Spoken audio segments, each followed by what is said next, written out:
ഞാൻ റെഡിയാക്കി വെച്ചു. ഇതെല്ലാം ചെയ്യുമ്പോഴും പിറ്റേ ദിവസം വെളുപ്പിനെ ഉള്ള ട്രെയിനിന് കയറാം എന്നുള്ള ഉദ്ദേശത്തിൽ കിടക്കുമ്പോഴും എൻ്റെ മനസ്സിൽ ഒരേ ഒരു ചിന്തയാണ് ഉണ്ടായിരുന്നത്. ഇത് ഞാൻ കൊണ്ടുപോയി കഴിഞ്ഞാൽ എന്നെക്കൊണ്ട് പായസം ഉണ്ടാക്കി തീർക്കുവാൻ സാധിക്കുമോ? പ്രത്യേകിച്ചും ഒരു പരിചയവുമില്ലാത്ത സ്ഥലമാണ്. എവിടെയാണ് പോയിട്ട് ഈ പൊങ്കാല ഇടുക എന്നതറിയില്ല. ക്ഷേത്രം എവിടെയാണെന്നറിയില്ല. തിരുവനന്തപുരത്ത് പോയിട്ട് ഒരു പരിചയവുമില്ല, പരിചയക്കാരുമില്ല. അതിനാൽ തന്നെ ഇതെല്ലാം ചിന്തിച്ചുകൊണ്ടാണ് ഞാൻ കിടന്നത്. അടുപ്പ് കത്തിച്ച് പാചകം ചെയ്തിട്ടുള്ള പരിചയവും അധികമില്ല. അപ്പോൾ അവിടെ ചെന്ന് വിറക് കത്തിച്ചാണ് ഇത് ഉണ്ടാക്കേണ്ടത് എന്നുള്ള കാര്യം അറിയാം. അപ്പോൾ ഞാൻ കരുതി വെച്ചിരിക്കുന്ന വിറകിനകത്ത് ഇത് നന്നായി വരുമോ? ഒന്നാമത് മൺപാത്രമാണ്. മൺകലത്തിൽ വെള്ളം വെച്ച് കഴിഞ്ഞാൽ വെള്ളം തിളയ്ക്കുമോ? അരി വെന്ത് വരുമോ? അരി വെന്ത് കഴിഞ്ഞിട്ടല്ലേ നമ്മൾക്ക് അതിനകത്ത് ശർക്കരയും തേങ്ങയും പായസമാക്കി റെഡിയാക്കാൻ പറ്റുകയുള്ളൂ.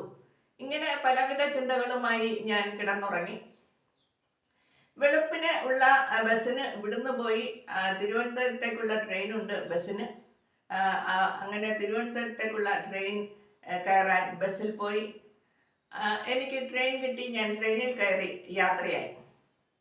ട്രെയിനിൽ ഇരിക്കുന്ന സമയം അത്രയും കുറേയധികം നേരമുണ്ട് തിരുവനന്തപുരം വരെ എത്താൻ.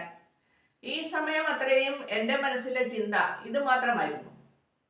എൻ്റെ കയ്യിലുള്ള സാധനങ്ങൾ കൊണ്ടുപോയി കഴിഞ്ഞാൽ എനിക്ക് അവിടെ ചെന്ന് പൊങ്കാല ഇട്ട് അത് പൂർത്തിയാക്കി വരാൻ പറ്റുമോ? തീ കത്തിച്ചു കഴിഞ്ഞാൽ തീ കത്തി നിൽക്കുമോ? വെള്ളം തിളച്ച് കിട്ടുമോ? അരി വേവുമോ? ഇങ്ങനെയുള്ള പലവിധ ചിന്തകളാണ് എൻ്റെ മനസ്സിൽ ഉണ്ടായിരുന്നത്.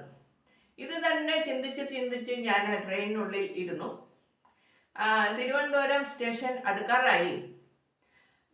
അതിനു മുന്നേ ഒരു സ്റ്റേഷനിൽ നിന്ന് കുറേ അധികം സ്ത്രീകൾ കയറി. അവർ എൻ്റെ നേരെ മുന്നിലുള്ള സീറ്റിൽ വന്നിരുന്നു. അപ്പോഴും ഞാൻ ആരെയും ശ്രദ്ധിക്കുന്നില്ല. എൻ്റെ മനസ്സിലുള്ള ചിന്ത ഇത് തന്നെയാണ്. ഇത് തിരുവനന്തപുരത്ത് സ്റ്റേഷനിൽ ചെന്ന് ഇറങ്ങിക്കഴിഞ്ഞാൽ എങ്ങോട്ടാണ് പോകേണ്ടത് എന്നും ഒരു ഐഡിയ ഇല്ല. ക്ഷേത്രം എവിടെയാണെന്നും അറിയില്ല. എൻ്റെ വിചാരം ക്ഷേത്രത്തിൽ ചെന്ന് പൊങ്കാല ഇടണം എന്നാണ്. അങ്ങനെ ഞാൻ ഇതൊക്കെ ആലോചിച്ചിങ്ങനെ ഇരുന്നപ്പോൾ പെട്ടെന്ന് ഉച്ചത്തിൽ ദേവീസ്തുതികൾ പാടുന്ന ഒരു ശബ്ദം കേട്ടു.